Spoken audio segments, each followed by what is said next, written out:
Rival Sports Pod, covering the New York sports scene and behind the scenes, including the Buffalo Bills, New York Jets, New York Mets, and everything else in New York sports worth your precious time. And now here's Joe Pastor and Glenn Ferretti. Joe Pastor, and I'm here with Glenn Ferretti. Glenn, What's how are up? you today? Oh, I think we got a lot of juicy ones to talk about. I'm fighting a little cold here today, so I'm going to try to play through it here. You know, Jordan would do it. Yeah, tis the season. But don't start whining about it like you were on the Chiefs. Oh, yeah, no, I know. The whiners. Yeah. I feel like a few weeks ago we had a lot of whiny Bills fans, too. Do you think the Chiefs are the kind of guys that want to know who got them sick and get mad at who got them sick? Those people, they try to figure out, okay, who had a cold around me and got me sick. Probably, yeah. I would think they probably did, but you know what? They didn't whine the previous week though either. I thought Mahomes was made a key point there. Yeah, or I could piss moms off. There's those moms that freak out when their kids around a sick kid, or someone brings a sick kid over their house and they get all angry. Oh, yeah. Like your kid's not normally exposed to germs. Now, you don't want to be the parent bringing the kid hacking and coughing and such, around other people's kids. But, Well, I would say now people are a little more paranoid than others here. Perhaps. Rub a little dirt on it when we were kids. Indeed. Yeah. We were built different. Exactly. Drinking out of hoses, that's obscene right now. Got to have filtered water and bottled water for everything. Every product gets a recall. I'm surprised we all didn't die. Yeah. You can't use a car seat past a year or something like that, or it's expired and it's no good anymore.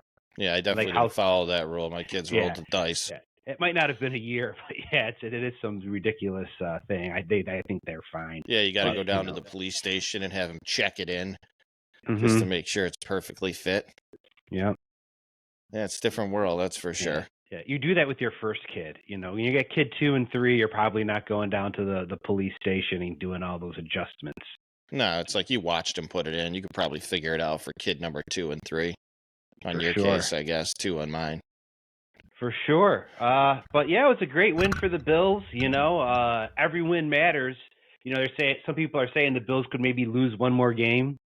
I don't see that. I think they got to win out to realistically have a shot and control their own destiny, because you're rooting for other people to lose and also hoping that you get the tiebreakers.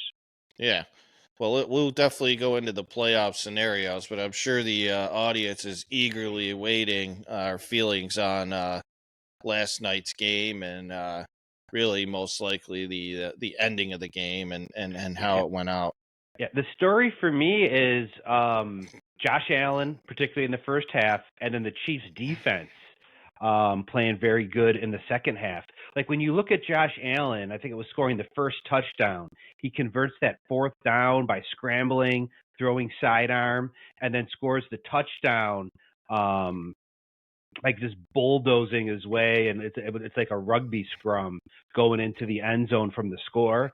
No other player could make both of those plays, right? Maybe Jalen Hurts has got the power in his legs to power the way in.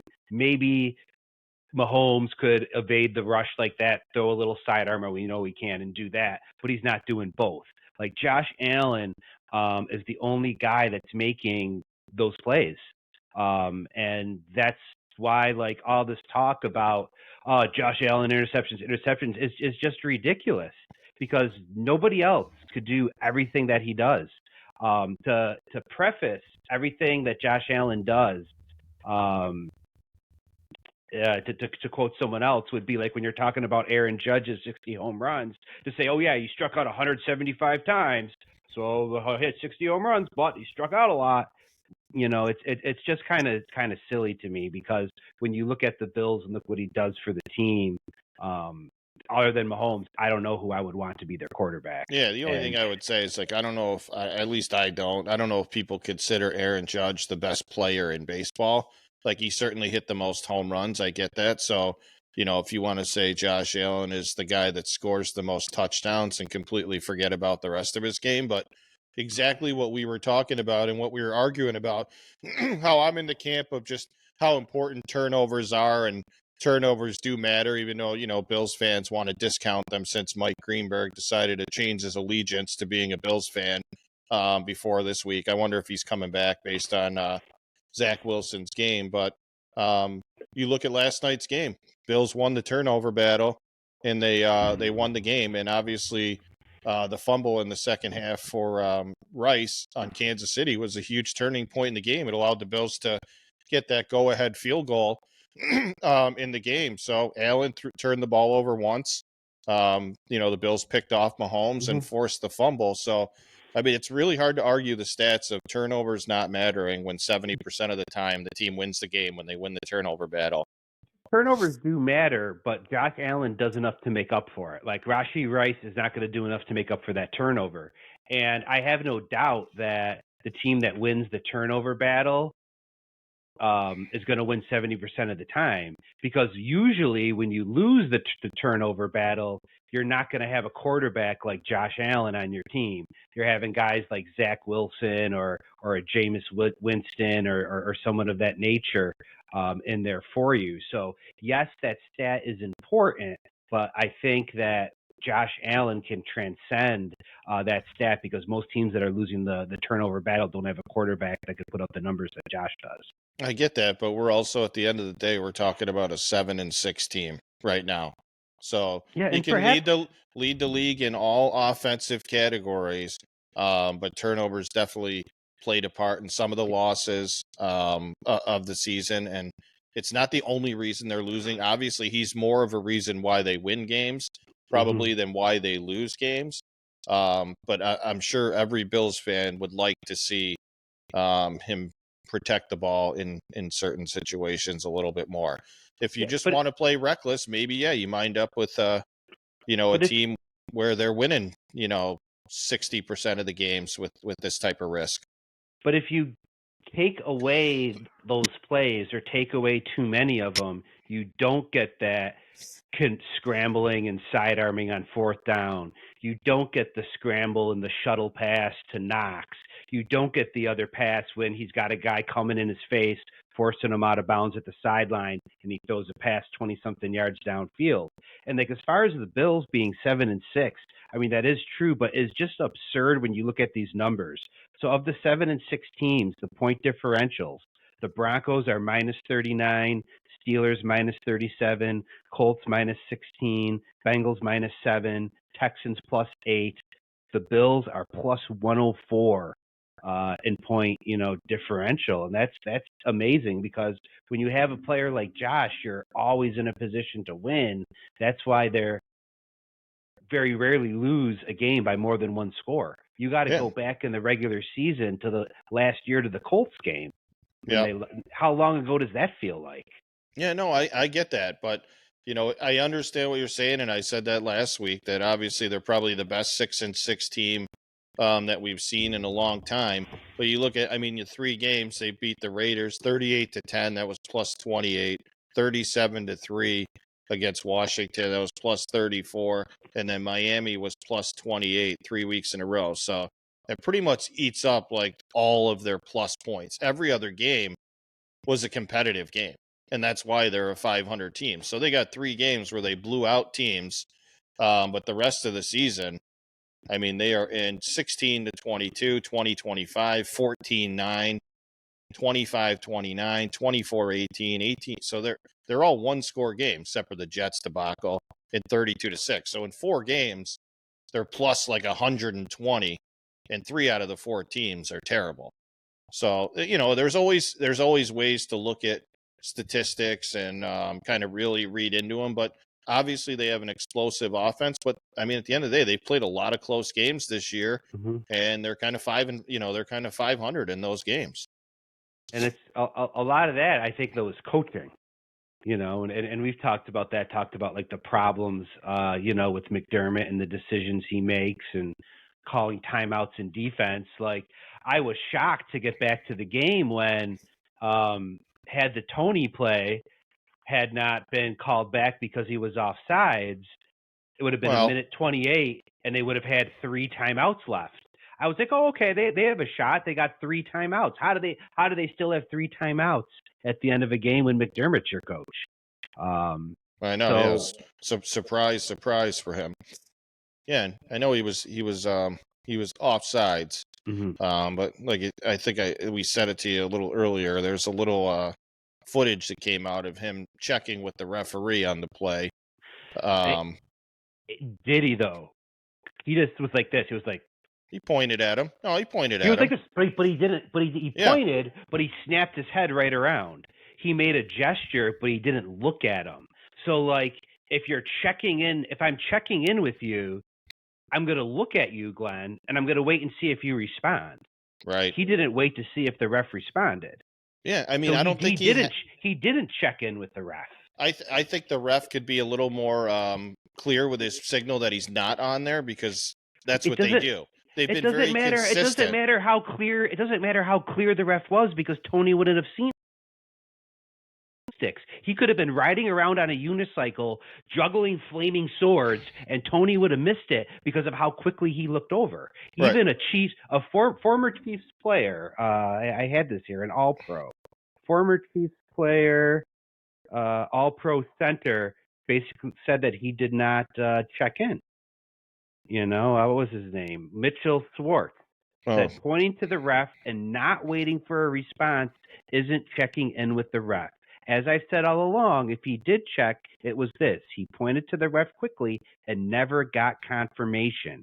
Compare it to Rice at the top, who waits and gets confirmation from the ref and then turns back. And this isn't coming from a random guy. This is coming from a former Chief.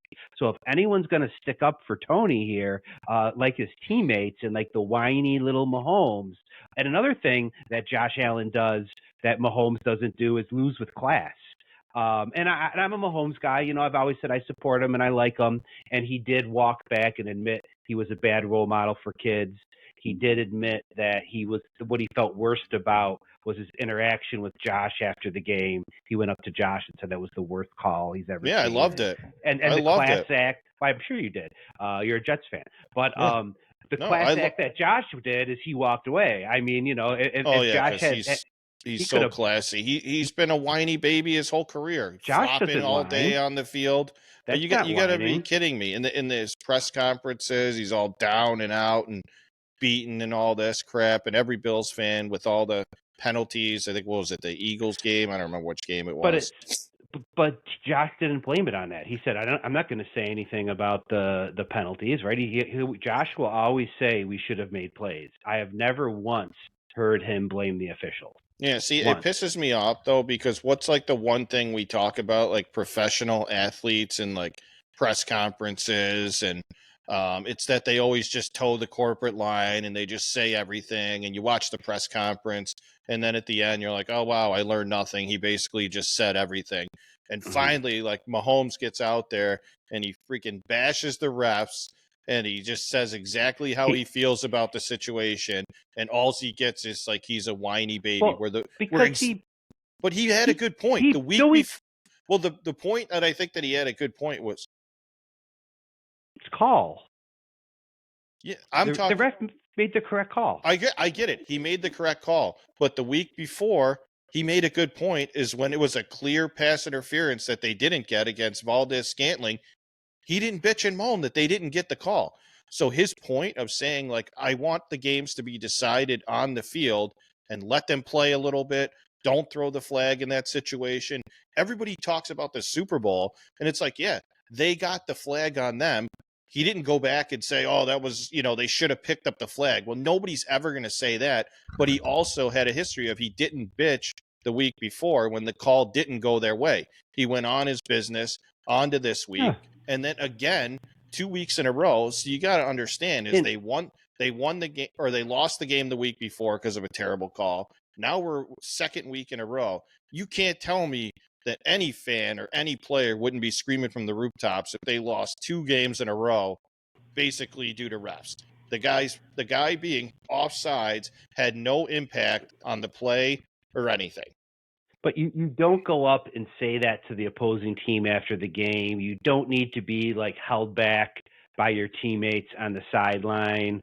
But like I said, I do have respect for Mahomes. He did walk back a lot of things that he said, not so much about the officiating that he more so that he needs to be a better role model and that he regretted his interaction with Josh. Yeah, it's fine. It's what he honestly, that's what he regretted most. yeah, it And he said honestly didn't even look like it the didn't even respect these phase guys Allen had. because I mean No. I think that Well, he could he probably won. well, I'm saying he could also probably respect as a competitor the situation that he was in right there, and he just freaking slapped him on the chest and left. Yeah. Because it's not like he was like calling Josh Allen out or any of them. And he even said in his press conference after, he goes, I ain't no means saying that we would have won the game, but the fact is we would have scored the touchdown, taken the lead, and put the ball. He's like, if anything, you might have taken a moment away from the Bills and the Josh Allen to be able to come back and win the game. It's just, dude, I don't know, man. I'm not going to sit here and argue for more penalties and more games decided by the refs because I'm sick of it. Like, everyone was pissed. It was an amazing Super Bowl last year, and I don't give a shit if the Chiefs won or not. The game was ruined in the last 15 seconds of the game by a holding call that was somewhat phantom. This game before, the week before, when Mahomes didn't get the call, he didn't bitch. This week, another game, the refs called a penalty that wasn't necessary at the time. Yeah. Like, let's let these guys play, dude. This is all we're talking about. We're not talking about two amazing teams playing basically a win to keep your season alive for the Bills game, and all we're talking about is the refs. It's annoying. But you say let them play, and I agree with that to an extent. I agree with a lot of things about the officiating. But you say we say let them play, but then when Valdez-Scantling gets mugged, we're like, where's the flag? Right, but he didn't. The guy on the field didn't want it called. Didn't care that it wasn't called. Said, I'll take my chances of making the plays. Like, if the Bills were not involved in this game at all, like, would you really think that penalty should be called in that game? It's like, just let the freaking play go, dude. There's a minute left in the game. He's close enough to where he's like, he could be outside if he moves 6 inches back. Like, as a ref, you got to think, like, the next play, Von Miller's offsides. They didn't call the penalty. Well, the picture of that too, and he may have been offsides, but the picture of that I saw was showing it as the ball was being snapped. Like, the ball wasn't on the ground. It was so He's close. Moving it. If you're going to be that nitpicky the play before, then you better be pretty nitpicky if Von Miller moves first in that situation. Sure. You looked at what's his name? Other plays Chris they Jones. missed too. Chris Jones didn't even move across the line. He just basically moved a little bit, and they called an offsides on him. So it's like, if you're going to make these calls, you better be damn sure. That wasn't. I saw that. One of them was really bad. There was a couple of them, but like one of them was awful. Yeah, I saw him. He was, I think, the right tackle moving or left tackle moving early. Yeah, really bad. Yeah, so that's what I'm saying is, like, if anything, like, I understand they're all pissed about the Toney, but they missed the Chris Jones, they missed the Von Miller, they missed the false start on the Chiefs. So it's like, man, the one you call is like the most impactful part of the game where the guy's not even moving. They called the only penalty where the human wasn't moving. But the flag was called before the pass was thrown. It's not like they waited until he scored. No, I get that. Like, when you watch the replay, you could see the flag up in the air before the ball's thrown. But if I think the guy's like 3 inches over the line, it's 2 minutes left in the game here. Like, do I really want to be the guy making that call right now? So that was made, I think, a point of emphasis in a large part, that and like the rules of, you know how you're getting those false starts on the centers now? Yeah. Yeah, so I saw. That was a reaction to the tush push because of the advantage that offenses are getting. And teams know that those are points of emphasis this year. Well, so in a way, it is a ticky-tack call. Yeah, they went from, three last year to 3 12 years ago, year. they had 1. 2 years ago, they had 2, and this year they have 11. So even 11, you think about it, there's been like 200, a lot of plays. 200 football games have been played so far this year. A lot of plays.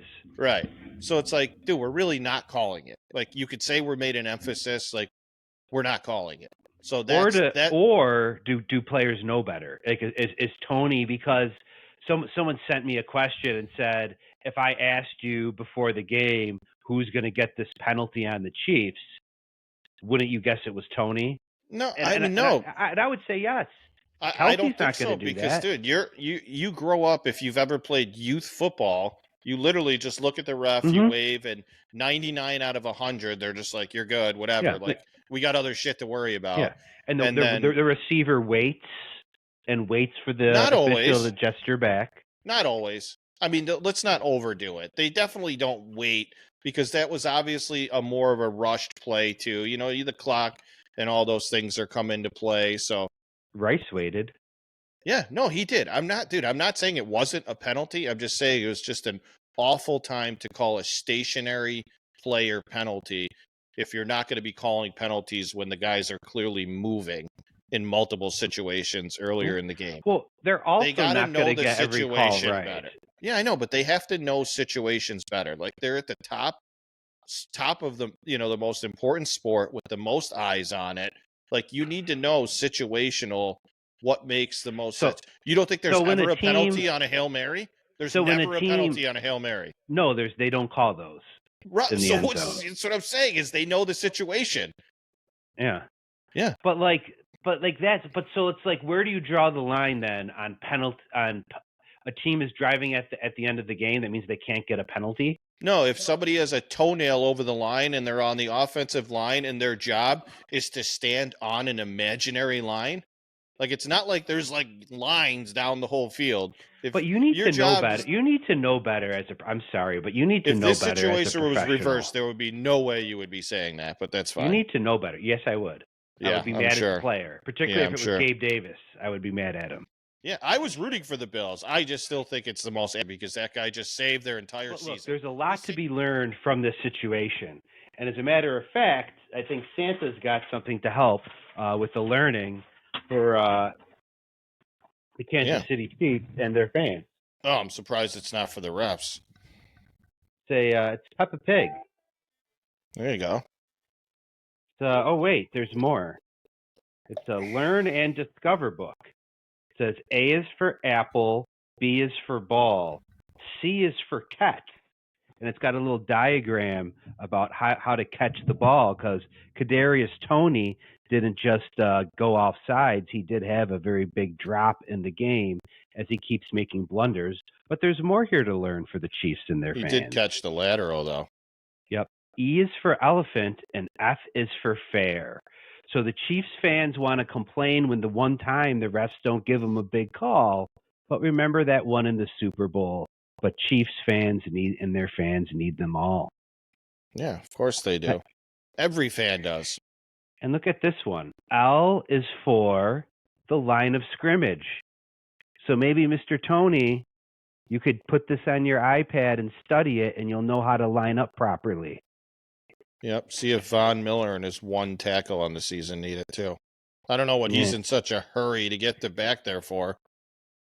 Yeah, I don't know. I don't want to. He's a waste of a jersey. I can't believe he's in the game in that situation, let alone jumping off sides.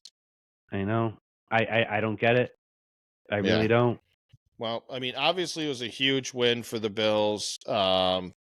Season-saving win for them. I mean, they needed to win. I agree. I think they could possibly lose one more if they lose to Dallas, but they definitely, because Pittsburgh's kind of sliding down the scale. But Cleveland's still winning.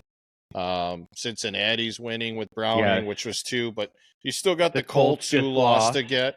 So yeah, I'd be the Texans could be in trouble. I hope Stroud's okay, but he could be. Who knows how long he's going to be? He's got a head injury.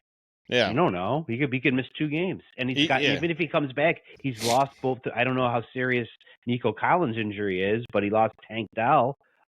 So he's lost his 2 receivers possibly. Well, I mean, obviously, I know the Jets have an outstanding defense, but Stroud having to leave that beautiful dome with no weather, no issues, certainly changed in the game in MetLife. I'm telling you, I know this is going to sound like a complaint and everything.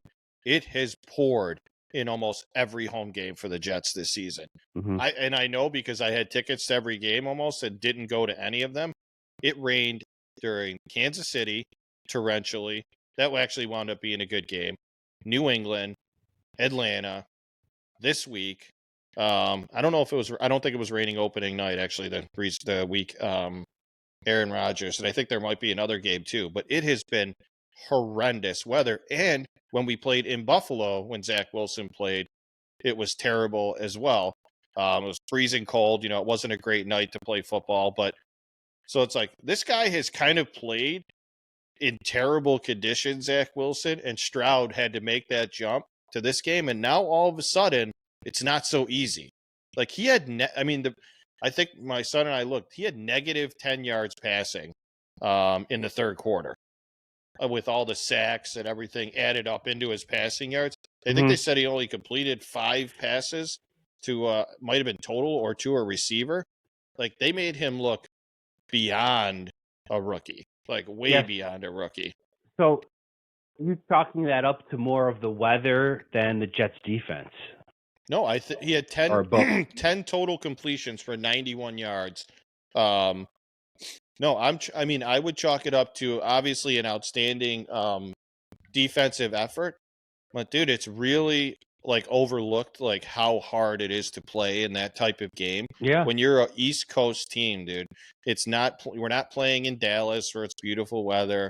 The Bills too have to play in the elements, but New York has been not as, the Bills get more of the snow obviously, but snow is a little bit different because if it's just snowing, it's not like pouring down on the football the entire game. Yeah. They've played in like tremendous rain this entire year. And actually for Zach Wilson to have the game he had within the rain was really shocking to me. I thought it would be tough to throw the ball.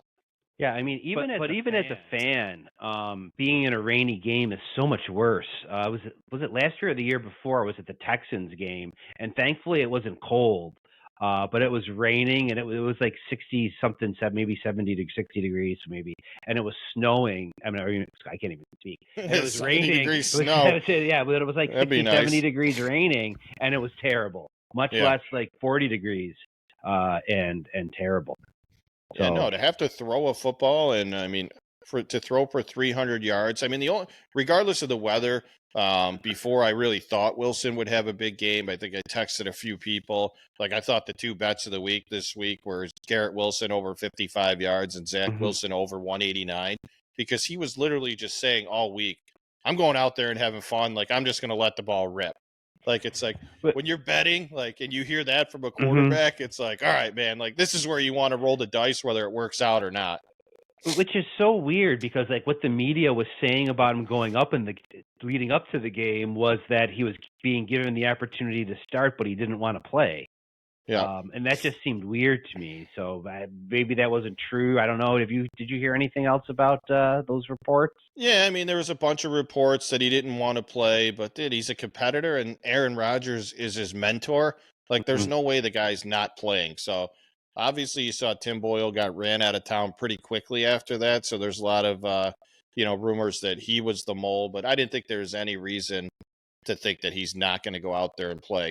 And he is like an interesting quarterback to try to figure out, because there's like a lot of cases where you could look back at number 1, number 2, number 3 picks and determine, like, is this person a bust or not? And he is like terrible games, but then has the Kansas City game, has the Buffalo game this year, actually a decent game where we got killed in Dallas, and then this game against Houston where he can play. So it's like really hard to tell if like he will have a career in the NFL, because he's not a flat out bust.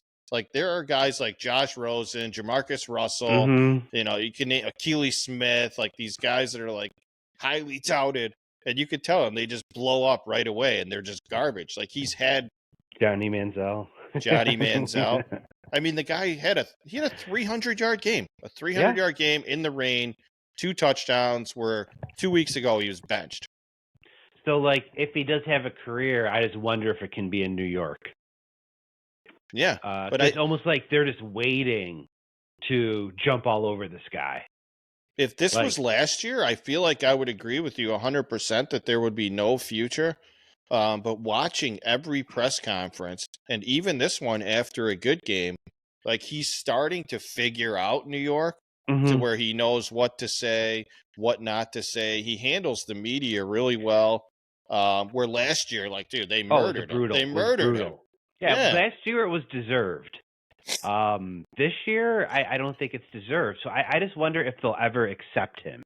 But he didn't. What I'm saying is he didn't handle it well either. No, So he didn't. it was deserved. He made it worse last Yeah, year. his comments back to them just made it worse and worse and worse. And Where his mother. Sella said he had to go. Yeah, he had to go out reading a book in the off Yeah. season. Where this year, like he really has spoken about the players sticking together regardless of the situation. Mhm. We know the offense has to get going. The defense has held it together for us. Like we're working, practices are well. Like he really has said a lot of the right things. And then even after this game, it wasn't more like, yeah, we played a sick game, this and that. It was more like, hey, this is like what we're capable of. This is what we've been seeing.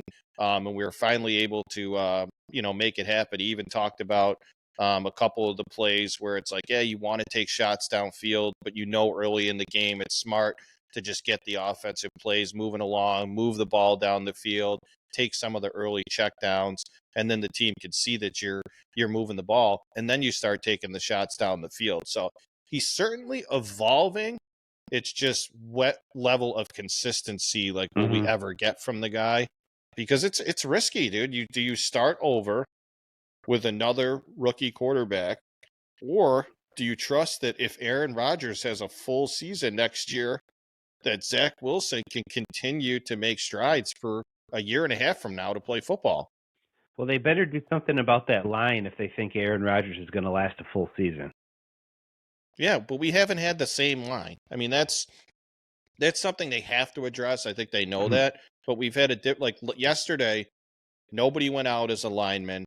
90+% of the line was in there, and he had a clean pocket a lot of the times, and he was able to do things. Obviously, his legs help him where he's able to move outside of the pocket. But yeah, so just they improve the line. Starters and then a little bit of depth, so that like you have a swing guard that's competent. You have a swing tackle, or you know what I mean, someone like that, a guy that can play guard and tackle and fill in. A perfect example is Jordan Love. I mean, right? Like, think about how many people just wanted, like, they're like, oh man, amazing preseason, then he's horrible. They're like, oh, he's garbage, he's terrible. Now he's, his last 2-3 weeks have been Aaron Rodgers-esque. So is it like, do we kind of hold on to Zach Wilson and see what happens over the year? Where I'd hate to see him go, and that he's good for another team, because I feel like Smith. Yeah, it's just like at this point, it's really hard to gauge rookies and who they're going to be. Maybe you draft another. And to know how patient are you with people, right? How much time do you give someone? And it's almost like in the modern NFL, there's less and less patience to let a young player develop. I think this second go at it this year, where really you look at it now, and the Jets really biffed the decision to even bench him. The game in Buffalo was horrendous, but it was a tough game. It was a perfect storm for him, and Tim Boyle and Trevor Siemian were way worse and not the answer to the problem. So the best thing that we probably could have done was just stick with him. But it's New York, and the media gets all over him. It's a perfect example of like media layups. So your boy Sean McDermott decided to make some interesting comments to his team in our hometown here at St. John Fisher, comparing his effective communication to, the 9/11 attacks on the United States. And I watched the press conference of his apology, and he got like half of a question asked to him. If that was New York City, New York media would have destroyed him. He would not have been coaching an hour after that report came out. And Buffalo, it's just like we do on this show, is like they can do no wrong. Everyone's right. If Josh Allen plays well, it's the defense played better. It's just it was amazing to watch the press conference and see like what level of support they gave him. I was like, if Robert Saleh said this, he might as well just packed his bags once that came out. What are your thoughts? I think the fans were a little harder on McDermott than the media about it. Reasons to, it was a long time ago, like it was 2019 when he made those remarks. Josh Allen wasn't even on the team yet, I don't think. I think it was the year before. Maybe he was there, but it was either his rookie year or the year before when he made those comments. The guy who wrote the story, his name is Taylor Dunn, and he used to be a reporter for the Buffalo News. Then he worked for Bleacher Report for like 10 years, then went into business for himself. And he has an axe to grind with the Bills, a lot of people say, because the Bills won't give him credentials. And that's why this quote unquote hit piece has came out, that maybe he went out and sought out people, right? Like anybody, right? I've been where I work a while, you've been where you work a while. If you sought out enough people, eventually you're going to get reports about something you said, something you did. Hard to call it a hit piece, though. When that it did happen. He's not denying it. Oh, it did happen. Yeah, hit but I'm pieces saying a lot of times are not truthful. No, but it's digging up all the stuff that happened a very long time ago. But which I'm not a fan of. I will say I don't agree with that. You've seen it happen with players too, where it's like they were 15 years old when they said that. Yeah, dumb. Social media. Yeah, dumb, but still, it's a dumb thing to say. He shouldn't have said it, but I think we've all said stupid things. I see the point he was trying to make. He was trying to say communication's important, and that's the only reason Al Qaeda pulled it off was because they had good communication. But you can't say, but you can't. I'm annoyed. You can't say something positive about Al Qaeda. I understand why he said it. Doesn't mean I agree with it or think he should have said it. I think it's a completely stupid thing to say, right? Like to ever equate Al Qaeda or the Nazis or someone who's really bad, to ever equate that with something good is a bad thing. Like I could hold two ideas in my head at the same time. So like I fully understand what he was trying to do. He wasn't trying to say Al Qaeda was great, but you can't do that. It's a very foolish thing to do. It's a very stupid thing to do. And I guess they addressed it right away. He called the players back in and was like, hey, I shouldn't have said that, this, that, and the other thing. The issue I have, though, with that is I understand, like, you're quick on your feet. You can come up with concepts. This was not like a speech that wasn't planned. Yeah. Like, this is something that he premeditated, worked up in his head. Yeah. Hopefully, obviously, he didn't run it by anyone before because they would have thought he was a crazy person. Yeah. And then he put it out there. So that's the more concerning thing to me is like, this wasn't an off the cuff speech. This was something at training camp where you knew you were going to have your team and their audience. And this is like what he came up with, like his PowerPoint presentation about effective communication. So that part is very concerning that he didn't have the self-awareness to even realize like how awful it was. Yeah. Yeah. Thank God that one player made the light of it. Like he saved the day. Yeah. Like, because I honestly think it could have gotten way worse, if that's even possible. If I know the article said the one player made a joke about like TSA or something that kind of lightened the mood. And I think he probably got the message like, yeah, that was probably pretty dumb and stopped the whole presentation. So, I don't know. I think he definitely got lucky there, but it is crazy that was a planned out conversation. That is for sure. And there were other pieces in there about negative things that he had done. There was also a lot of complimentary things from former players in there. But speaking of those stories, it made Santa remember that he had a gift he forgot to give McDermott years ago. The Corvette. Because one of the stories that was told was there was a wide receivers coach on the Bills, and he was paid a notoriously low salary, and a bunch of the receivers chipped in and bought him a truck. This was 2020 during COVID. They went to his house or his apartment to give it to him, and I guess McDermott flipped out.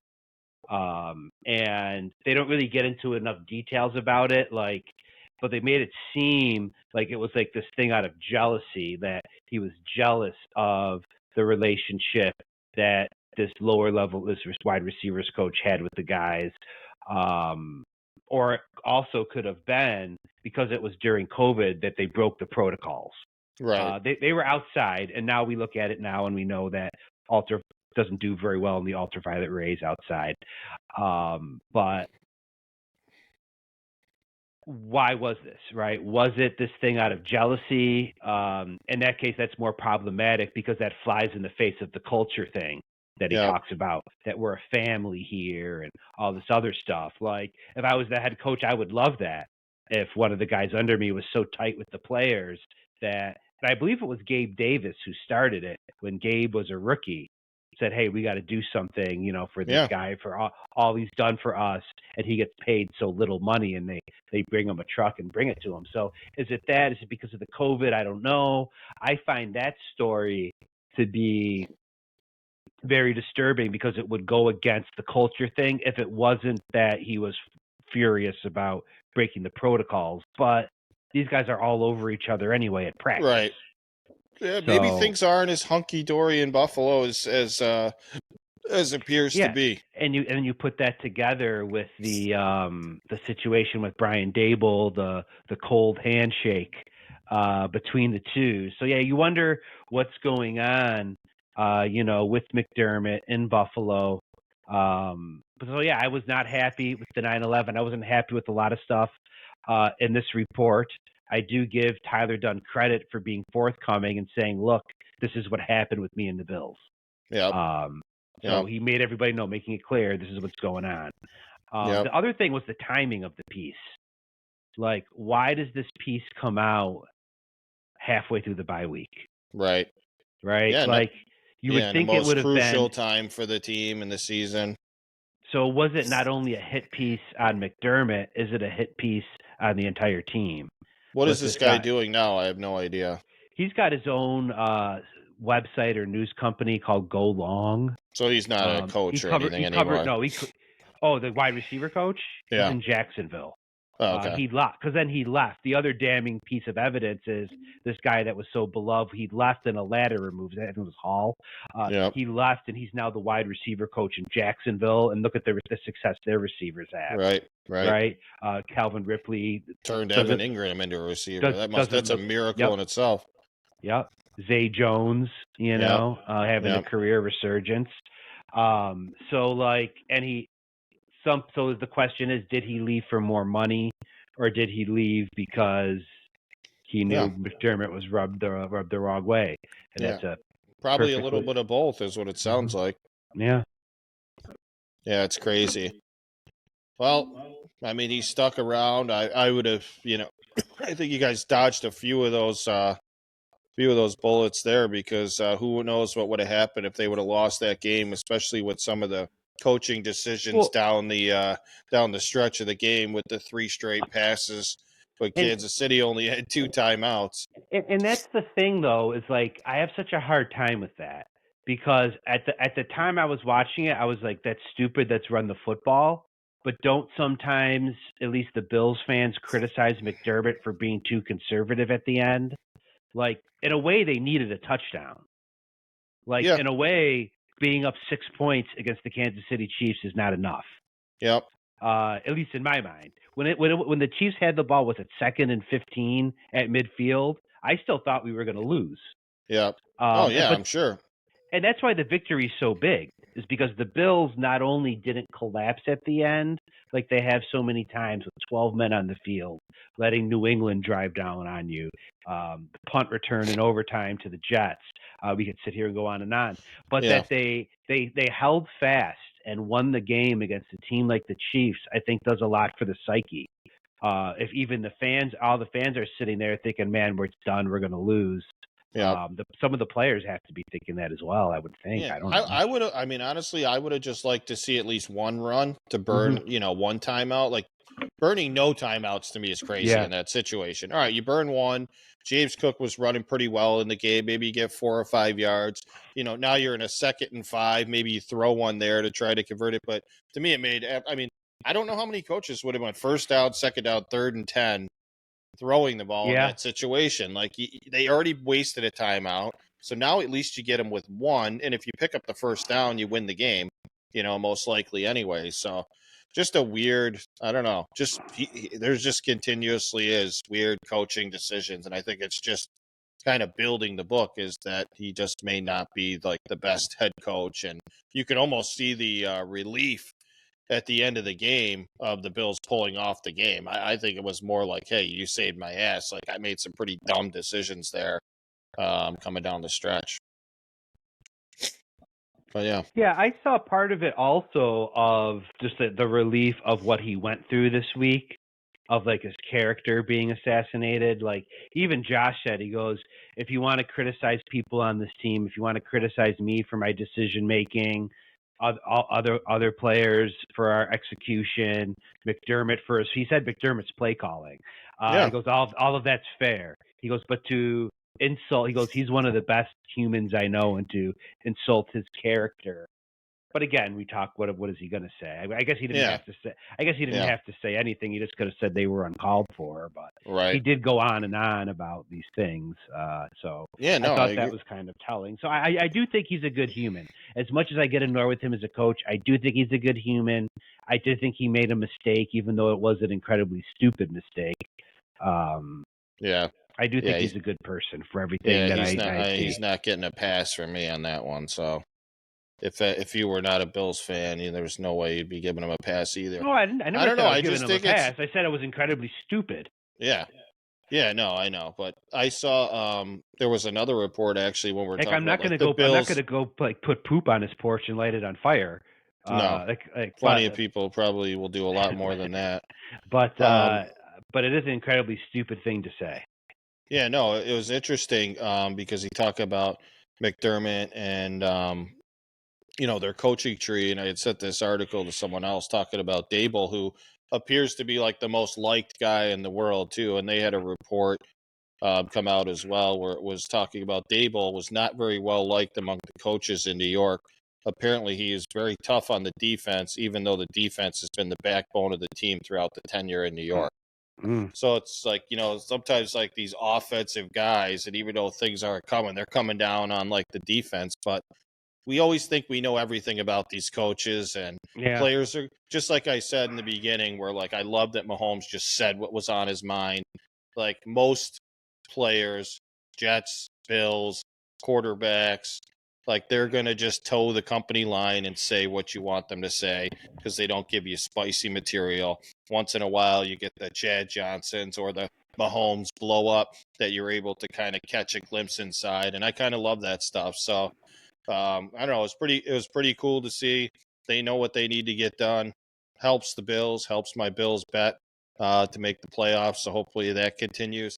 That was like the best of both worlds. That was almost like 13 seconds come back again for me, where the Bills blow the game on this amazing lateral from Travis Kelce.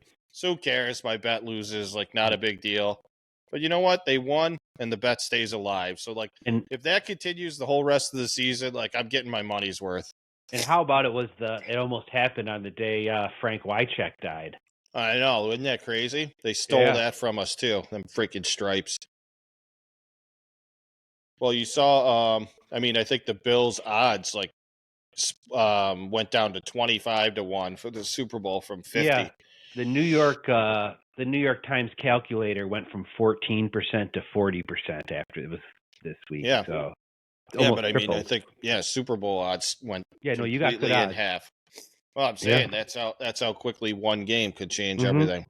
And imagine if they win this week.